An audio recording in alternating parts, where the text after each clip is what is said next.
में हम लोग बात करने वाले हैं नर्न्स इक्वेशन की। One of the most asked topics में से एक है। अगर आप मेरे 3 स्टेप के प्रोसेस को फॉलो कर लोगे, रिएक्शन क्वेश्चन क्यू कैलकुलेट करना है, तो कई बार आपके सामने ऐसे क्वेश्चंस बनेंगे, सिर्फ डेटा बदला है, बाकी पूरे क्वेश्चन का कॉन्सेप्ट क्या है, सेम है। हेलो स्टूडेंट्स, हमारे मिनी शॉर्ट सीरीज के आज के इस मिनी शॉर्ट में हम लोग बात करने वाले हैं नर्न्स इक्वेशन की, जो कि इलेक्ट्रोकेमिस्ट्री के one of the most asked topics में से एक है। सबसे ज्यादा क्वेश्चन अगर किसी टॉपिक से पूछे गए हैं तो वो है नर्न्स इक्वेशन। कई स्टूडेंट्स को इसमें कंफ्यूजन होता है, लेकिन आज के बाद आपको इसमें कोई कंफ्यूजन नहीं रहने वाला और आप इसके किसी भी क्वेश्चन को गलत करके नहीं आओगे अगर आप मेरे 3 स्टेप के प्रोसेस को फॉलो कर लोगे। तो नर्न्स इक्वेशन क्या होता है? किसी भी गैल्वेनिक सेल के लिए जब आप नर्न्स इक्वेशन लिखते हो तो उसको इस तरह से लिखा जाता है, E cell is equals to E naught cell minus 0.0591 upon N log Q. तो जो आपका इक्वेशन है, इसी इक्वेशन को हम लोग नर्न्स इक्वेशन के नाम से जानते हैं।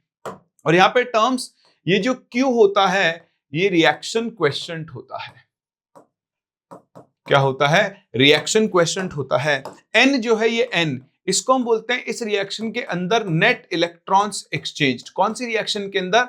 जिसको हम लोग सेल रिएक्शन बोलते हैं। क्या बोलते हैं? सेल रिएक्शन बोलते हैं। ये जो ई नॉट सेल है, इसे हम स्टैंडर्ड ईएमएफ ऑफ सेल कहते हैं। ई नॉट सेल, और इस ई नॉट सेल का फॉर्मूला होता है E naught of cathode minus E naught of anode. यहां पे ध्यान रखना, हम कैथोड का भी एसआरपी यूज करते हैं और एनोड का भी एसआरपी यूज करते हैं। ठीक है, तो आपको जब नर्न्स इक्वेशन यूज करना है तो आपको 3 स्टेप प्रोसेस को फॉलो करना है। स्टेप 1, आपको सबसे पहले क्या करना है आपको एक बैलेंस्ड राइट और बैलेंस्ड नेट सेल रिएक्शन कैसे लिखनी है वो मैं आपको बता दूंगा, एंड कैलकुलेट एन। उस रिएक्शन का नेट इलेक्ट्रॉन एक्सचेंज आपको कैलकुलेट करके रखना है। सेकंड स्टेप में आपको इस रिएक्शन के लिए ई नॉट सेल निकालना है। Calculate E naught cell using E naught of cathode minus E naught of anode. ठीक है, जो मैंने आपको वहां पर बताया। और तीसरी चीज, स्टेप 3, आपको रिएक्शन क्वेश्चंट क्यू कैलकुलेट करना है। अब ये सब कैसे करना है वो मैं आपको भी क्वेश्चन के थ्रू सिखाता हूं, बट हाल फिलहाल आप ध्यान रखें कि जब भी आपको नर्न्स इक्वेशन यूज करना है, आपको ये 3 स्टेप का प्रोसेस फॉलो करना है। ये आपने कर लिया, नर्न्स इक्वेशन अपने आप आपको आंसर निकाल के दे देगा। बट उससे पहले कुछ छोटी छोटी चीजों पे मैं आपको और चीज बता दूं कि आप अभी नॉर्मल कंडीशन पर बात कर रहे हो। जब सिस्टम इक्विलिब्रियम पर आता है, एट इक्विलिब्रियम, तो ध्यान रखना इक्विलिब्रियम पर ई सेल जो होता है वो 0 हो जाता है और रिएक्शन क्वेश्चंट क्यू जो होता है वो के इक्विलिब्रियम के बराबर हो जाता है। तो ऐसा क्यों होता है? उसका कारण है, ये एक इक्वेशन होता है, आप सभी लोगों ने सुना है, नहीं सुना तो याद रखना, डेल्टा जी इक्वल टू होता है minus E N F E cell, and delta G naught जो होता है वो होता है minus N F E naught cell. Difference है, ई सेल उसका ईएमएफ है और ई नॉट सेल जो है ये स्टैंडर्ड ईएमएफ कहलाता है, इसकी वैल्यू फिक्स्ड होती है। तो एट इक्विलिब्रियम डेल्टा जी की वैल्यू 0 होती है। ध्यान रखना, डेल्टा जी 0 होता है, डेल्टा जी नॉट 0 नहीं होता है। ये बहुत बड़ा मिसकंसेप्शन है जो स्टूडेंट जनरली कर लेते हैं। इक्विलिब्रियम पर डेल्टा जी की वैल्यू 0 होती है, और अगर डेल्टा जी की वैल्यू 0 है, इसका मतलब ई सेल की वैल्यू भी कितनी हो जाएगी? 0। और इक्विलिब्रियम पर क्यू की वैल्यू के इक्विलिब्रियम के बराबर है। तो अपने इस इक्वेशन में इसको 0 रखो, इसको इक्विलिब्रियम कांस्टेंट के बराबर लिखो, तो आपके पास फाइनल इक्वेशन क्या बनता है? E naught cell is equals to 0.0591 upon N log Q. Actually आपने इलेक्ट्रोकेमिस्ट्री में सुना होगा कि जो 0.095 अपॉन एन है ये RT अपॉन NF की वैल्यू होती है, और यहां बन जाता है LNQ। तो आप इसे ऐसा भी लिख सकते हो, बट Q की जगह हम यहां पर क्या यूज करेंगे? K equilibrium. आप इसे ऐसा भी लिख सकते हो। कई बार इसे आपसे इस फॉर्म में पूछ लिया जाता है, इसलिए आपको इसको भी ध्यान रखना होगा। इसके एक और चीज कर सकते हैं, देखो ये चलो मैं आपको इसको आगे करके दिखाऊंगा, अभी तो आप सिर्फ इसी चीज को ध्यान रखें। तो ये आपका इक्वेशन बनता है E naught cell equal to इतना, आप इक्विलिब्रियम कांस्टेंट से इसे रिलेट कर सकते हो।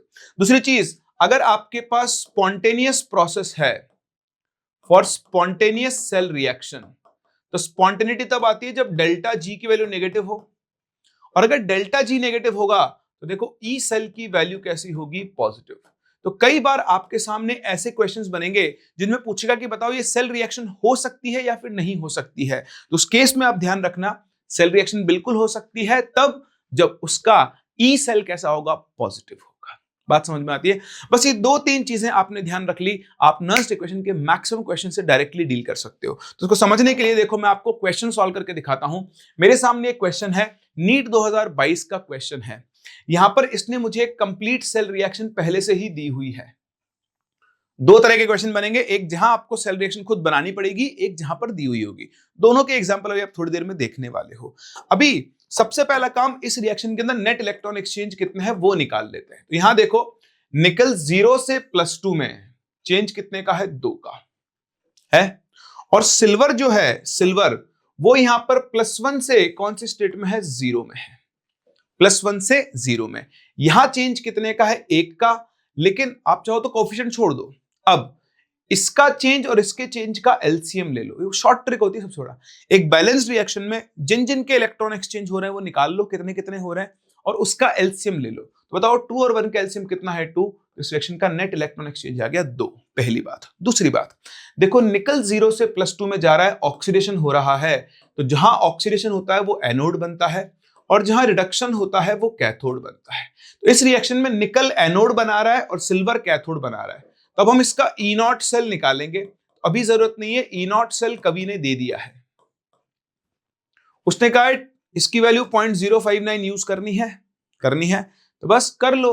और अब आप नर्स इक्वेशन लगाओ, तो बताओ E cell is equals to क्या बनेगा, E naught cell minus RT upon NF, तो 0.0591 अपॉन N के लिए हो गई 2। अब आप देखो, आप तो कैलकुलेशन के लिए से 0.06 यूज कर लो, कोई दिक्कत नहीं है, 0.59 को, सही है। और साथ में आएगा log Q। अब भाई Q के लिए कैसे निकालूं, तो ये रिएक्शन केमिकल इक्विलिब्रियम में हमने Q लिखना सीखा है। सॉलिड का एक्टिव मास 1 होता है, तो यहां बन जाएगा concentration of Na2+ products upon reactant. Solid का एक्टिव मास 1 है, नीचे Ag+ का कोफिशिएंट 2 है, लिए स्क्वायर आएगा। Na2+ हो गया 10⁻³ Ag+ कितना है, 10⁻³ का होल स्क्वायर। तो देखो Q की वैल्यू आ गई 10⁻³। तो यहां पर Q की जगह लिख दो 10⁻³। अब आप देखो लॉग की प्रॉपर्टी, पावर आगे आएगी, log 10 हो गया 1, 2 3 6, 0.03। ये बन गया 1.05 माइनस 0.09। सॉल्व कर लो, 0.09 15 में से 9 गया 6, 0.96 वोल्ट के आसपास आंसर आएगा। और ऐसा आपको एक ही ऑप्शन दिख रहा है, that is option number B. 3 step का प्रोसेस। बैलेंस रिएक्शन लिखो, तो उसने पहले से दी हुई थी, N निकाला। ई नॉट सेल पहले से दिया हुआ है, निकालने की जरूरत नहीं है। मुझे सिर्फ इस रिएक्शन का रिएक्शन क्वेश्चन क्यों लिखना पड़ा। क्यों लिखने का सिंपल सा तरीका होता है, प्रोडक्ट्स रेज टू पावर उनके coefficient upon reactants raise to power उनके कोफिशिएंट। सॉलिड्स को हम सॉलिड का एक्टिव मास 1 लेकर चलते हैं, इसलिए उसे क्यू में कंसीडर नहीं करेंगे। पहला क्वेश्चन था। आओ और क्वेश्चन देखते हैं। For a cell involving 1 electron, देखो उसने खुद ही बोल दिया कि भाई n की वैल्यू 1 है। फिर से देख सकते हो, नीट 2019 का क्वेश्चन है। ई नॉट सेल है 0.59 वोल्ट, इक्विलिब्रियम कांस्टेंट बताना। तो मैंने आपको अभी क्या सिखाया कि भाई E cell is equals to क्या होता है, ई नॉट सेल माइनस 0.0591 को 59 लेना है अपॉन n, और log Q होता है। लेकिन इक्विलिब्रियम पर ये 0 और ये K इक्विलिब्रियम के बराबर हो जाएगा। तो देखो इसको इधर लाओ, आपका इक्वेशन बन गया E naught cell is equals to 0.0591 upon n log K equilibrium. अब रखो वैल्यूज, कभी के हिसाब से ई नॉट सेल है 0.59, ठीक है जी। ये हो गया 0.059, n की वैल्यू 1 उसने दे दी है। अब बताओ इससे आसान क्वेश्चन और क्या ही मिलेगा अपने को। ये इसको 10 बार उड़ाएगा, log को इधर भेज दो, तो इक्विलिब्रियम कांस्टेंट की वैल्यू 10 की पावर 10 आ जाएगी।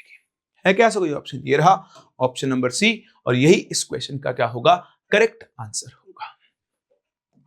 चलिए अगला क्वेश्चन ये देखें, if the E naught cell for a given reaction has a negative value, which of the following gives the correct relationship for the value of delta G naught and equilibrium constant. तो देखो ई naught cell कह रहा है कि negative है, ऐसे लिख लूं या ऐसा बोल दो कि भाई ई नॉट सेल नेगेटिव है, ठीक है जी। तो बताओ डेल्टा जी नॉट का फॉर्मूला क्या होता है, minus N F E naught cell. तो अगर ये नेगेटिव है तो डेल्टा जी पॉजिटिव आ जाएगा, दैट मीन्स आप डेल्टा जी नॉट को ग्रेटर देन 0 लिख सकते हो। दूसरी चीज आपने अभी देखा कि ई नॉट सेल किसके बराबर है, 0.0591 अपॉन एन लॉग के इक्विलिब्रियम के। अब आप कह रहे हो कि नेगेटिव है, तो देखो इसको इसमें डिवाइड करोगे तब भी नेगेटिव ही रहेगा, तो आपको लॉग के इक्विलिब्रियम की वैल्यू नेगेटिव मिलेगी। लॉग की वैल्यू नेगेटिव कब आती है, जब लॉग के अंदर की वैल्यू लेस देन 1 हो। तो इस रिएक्शन का डेल्टा जी नॉट पॉजिटिव होगा और इक्विलिब्रियम कांस्टेंट 1 से छोटा होगा। तो इस क्वेश्चन का जो करेक्ट आंसर है वो ऑप्शन नंबर ए हो जाएगा। नीट 2016 का क्वेश्चन है, सेम आपके नर्स्ट इक्वेशन के ऊपर बेस्ड, और उसमें आपको इक्विलिब्रियम कांस्टेंट को यूज करना है। सिंपल है ना। चलिए अगला क्वेश्चन ये देखो, ये सेकंड टाइप ऑफ क्वेश्चंस होते हैं जहां पे उसने आपको एक सेल दे दिया है। तो अगर आपको ये पढ़ना नहीं आता है, ध्यान रखना, इसमें लेफ्ट में हमेशा एनोड होता है, इसे गैल्वेनिक सेल बोलते हैं, और राइट में हमेशा कैथोड होता है। अब आपको पहले बैलेंस रिएक्शन लिखनी होगी। कैसे लिखोगे, तो पहले एनोड की रिएक्शन लिखो। तो देखो एनोड पर जिंक का ऑक्सीडेशन हो रहा है, तो जिंक सॉलिड कन्वर्ट हो रहा है Zn2+ एक्वस में, और यहां जिंक की कंसंट्रेशन C1 मोलर है, ये कवि ने बता दिया है। जिंक जब Zn2+ में जाएगा तो 2 इलेक्ट्रॉन लूज करेगा, लाइक दिस। सिमिलरली कैथोड पर क्या होगा, जो Cu2+ एक्वस बना है, ये 2 इलेक्ट्रॉन गेन करके Cu सॉलिड बना देगा। अब आप इन दोनों रिएक्शंस को ऐड करो। तो ध्यान रखना, ये हमने रेडॉक्स में भी सीखा हुआ है, ऐड करते टाइम हमारे जो नंबर ऑफ इलेक्ट्रॉन्स है ये कैंसिल होने चाहिए, और यही नेट इलेक्ट्रॉन एक्सचेंज को दिखाता है। या वैसे देख लो, इसके लिए चेंज 2, इसके लिए चेंज 2, 2 और 2 का एलसीएम 2। अब नेट रिएक्शन क्या बनी, नेट रिएक्शन बनी Zn solid plus Cu2+ aqueous gives Zn2+ aqueous plus Cu solid. बोलो दिख रहा है। अभी जब मैं इसके लिए Q लिखूंगा तो मैं सॉलिड को काउंट नहीं करूंगा, भाड़ में जाने दो, काटा नहीं, मैंने छोड़ दिया इनको। तो क्या लिखूंगा, कंसंट्रेशन ऑफ Zn2+, तो देखो ये तो C1 थी, और Cu2+ कितना है, C2। तो आप लिखोगे कंसंट्रेशन ऑफ Zn2+, उसका कोफिशिएंट 1 है, अपॉन कंसंट्रेशन ऑफ Cu2+, उसका कोफिशिएंट भी 1 है। तो आंसर आ गया C1 अपॉन C2। सही है। तो देखो ये C1 की वैल्यू 0.1, C2 की वैल्यू है 0.01, Q की वैल्यू आ गई 10। Q आ गया, N आ गया, क्या बचा, E naught cell. E naught cell भी निकालो भैया, ई नॉट सेल। बताओ ई नॉट सेल का फॉर्मूला क्या है, E naught of cathode minus E naught of anode. अब देखो, अब आप यहां पे ना रिएक्शंस में मत जाना, कहां ऑक्सीडेशन हो रहा है कहां रिडक्शन, नहीं। कैथोड कौन है, कॉपर, कॉपर कैथोड है, तो कॉपर का एसआरपी देखो, एसआरपी दिया हुआ है तो 0.34, माइनस एनोड कौन बना रहा है, जिंक, तो जिंक का भी एसआरपी देखो। हाँ जिंक का ऑक्सीडेशन हो रहा है, पर अपने फॉर्मूले में हम जिंक की एसआरपी वाली यूज करेंगे, तो -0.76। तो ये वैल्यू आ गई देखो 1.1 वोल्ट। लो जी, मैंने 3 स्टेप सिखाए थे, नेट रिएक्शन लिखना, एन निकालना और ई नॉट सेल निकालना और क्यू निकालना, सब कुछ आ गया है। रखो नर्स्ट इक्वेशन में value, E cell is equals to E naught cell minus 0.06 ले रहा हूं उसको, एन के लिए हो गई 2 और लॉग क्यू की वैल्यू है 10। ध्यान से देखो, लॉग 10 तो हो गया 1, ये इसको 0.03 टाइम्स उड़ाएगा, 1.1 में से 1.03 गया तो आंसर कितना जाएगा, 1.07 वोल्ट। तो ये आपके इस क्वेश्चन का आंसर होगा। लेकिन उसने ई सेल नहीं पूछा है, उसने आपसे पूछा है गिब्स फ्री एनर्जी में चेंज। तो भैया ई सेल आ गया तो डेल्टा जी का फॉर्मूला क्या बनता है, -NF ई सेल, एन की वैल्यू 2, ई की वैल्यू 96500 इंटू ई सेल हो गया 1.07 वोल्ट। दिख रहा है, सॉल्व कर लो। अब देखो इस 1.07 को छोड़ दो आप साइड में, आप तो 965 इंटू 2 करो तो ये आएगा 1930 और 2 जीरो यहां के लगा दो, ये आया जूल में, किलो जूल में बन जाएगा 193 किलो जूल। अब इसको 1.07 से और मल्टीप्लाई कर लो तो 193 के क्लोजेस्ट वैल्यू नेगेटिव साइन के साथ नेगेटिव साइन के साथ, है ना। तो दिख रहा है आपको, देखो 206 के आसपास, 200 के आसपास आएगा, मल्टीप्लाई करके देख लो, 193 107 13,000 आएगा 391 690 209 के आसपास ये 206.5। तो देखो क्लोज आंसर्स हैं, अप्रोक्सीमेशन नहीं चलेगा, तो आप इसको और मल्टीप्लाई करके देख लेना पूरा प्रॉपर तरीके से, है ना, आपको अपना आंसर मिल जाएगा।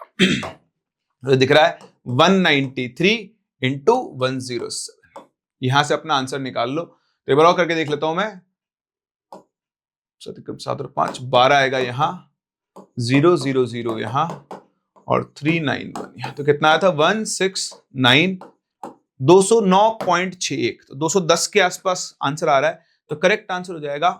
अब यार 210 के आसपास तो ए भी आ रहा है ना, तो 210 के आसपास है ना, तो ए तो नहीं आएगा, क्योंकि मैंने क्या किया है ना, इसमें ना आपको बहुत एग्जैक्ट कैलकुलेशन करनी है, आप समझना।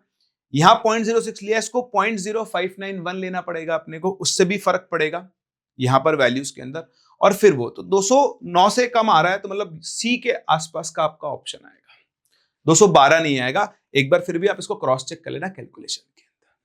कंसेप्ट समझ में आ गया? ऐसे नॉन स्टेटिक क्वेश्चन लगाते हैं। तो जेईई मेन का क्वेश्चन है, कैलकुलेटिव बहुत है, लेकिन कंसेप्ट इसका आसान है। चलिए आगे बढ़ते हैं। ये देखो एक और क्वेश्चन नीट 2024 में आया हुआ है, EMF of the cell this is, देखो ईएमएफ बोला है, स्टैंडर्ड ईएमएफ नहीं बोला, दोनों की E0 वैल्यू दी है। तो सेम क्वेश्चन है, पहले एनोड लिखो, बताओ एनोड पर क्या होगा, Mg सॉलिड चेंज होगा और क्या बनाएगा Mg2++2 इलेक्ट्रॉन। बताओ कैथोड पर क्या होगा, कैथोड पर Sn2+ रिड्यूस होगा और क्या बना लेगा Sn, दोनों को ऐड करो, बताओ नेट इलेक्ट्रॉन एक्सचेंज कितने का आएगा, 2 का आएगा। तो रिएक्शन क्या बन गई, Mg solid plus Sn2+ aqueous gives Mg2+ aqueous plus Sn solid. सही है। अब आप देखो N आ गया, इसके लिए हम निकालेंगे E0 सेल। तो बताओ E0 सेल का formula E0 of cathode minus E0 of anode. Cathode कौन, टिन, तो टिन का क्या एसआरपी दिया है, हाँ कितना, -0.14, ओके जी, माइनस एनोड कितना, ये रहा एसआरपी है -2.36, वैल्यू निकाल लो, 2.36 में से 0.14 गायब कर दो, तो ये आ गया 2.212 नहीं 2.22, हाँ, तो आ गया +2.22 वोल्ट। एक चीज, अब आपको निकालना है ईएमएफ, तो ई सेल का फॉर्मूला लगाओ, तो देखो E0 सेल 2.22 माइनस 0.06, वैसे उसने 59 लिया है पर वैल्यूज दूर दूर है तो मैं ले रहा हूं, अपॉन n की वैल्यू टू लॉग Q कितना, अरे Q तो निकाला ही नहीं, सॉलिड सॉलिड भाड़ में जाने दो, तो Q बनेगा concentration of Mg2+ upon concentration of Sn2+। बताओ Mg2+ कितना है 0.01, Sn2+ कितना है 0.1, वैल्यू बन गई 10⁻⁻1 बन गई। तो यहां Q के लिए दो 10⁻⁻, देखो लॉग की प्रॉपर्टी पावर आगे आ जाएगी, log 10 बन गया 1, माइनस माइनस प्लस, तो ये 2.22 प्लस 0.03 बन गया, जिसे आप 2.25 वोल्ट लिख सकते हो। इसके आसपास कोई आंसर है, देखो एग्जैक्ट आंसर है 2.25 वोल्ट, और इस क्वेश्चन का जो करेक्ट आंसर होगा वो ऑप्शन नंबर सी होगा। देख रहे हो आप, सेम क्वेश्चन है, या एक स्टेप आगे चले गए थे, यहां पे यहां लाके खत्म कर दिया है। वो जेईई मेन 2022 का क्वेश्चन था, ये नीट 2024 का क्वेश्चन है, सिर्फ डेटा बदला है, बाकी पूरे क्वेश्चन का कॉन्सेप्ट क्या है, सेम है। सेम है ना, समझ में आ रहा है आप लोगों को? तो ये होता है नॉन स्टिक क्वेश्चन, उसको यूज करना। देखो ऐसे जेईई मेन 2024 का एक और क्वेश्चन करके देखते हैं, पीटी सॉलिड H2 गैस, यहां आप कंफ्यूज हो सकते हो इसलिए बता रहा हूं। तो ये पीटी सॉलिड इनर्ट इलेक्ट्रोड है, या H2 गैस H+ में जा रहा है, ये एनोड है, Fe3+ Fe2+ में जा रहा है, ये कैथोड है। E0 सेल दिया है और फिर से आपको सेल पोटेंशियल यानी ईएमएफ निकालना है, तो वही काम करो, पहले एनोड की रिएक्शन लिखो। तो देखो एनोड पर H2 गैस चेंज हो रहा है H+ एक्वस में, तो आप देखो हाइड्रोजन 0 से जा रहा है +1 में, कितने का चेंज है, 1 इलेक्ट्रॉन का, लेकिन यहां टोटल हाइड्रोजन कितना है, 2। तो उसने 2 इलेक्ट्रॉन लूज किए होंगे, हाइड्रोजन को बैलेंस करो 2H+ यहां आ जाएगा। ये हो गई एनोड की रिएक्शन, ये आपको लिखना आना चाहिए, ठीक है।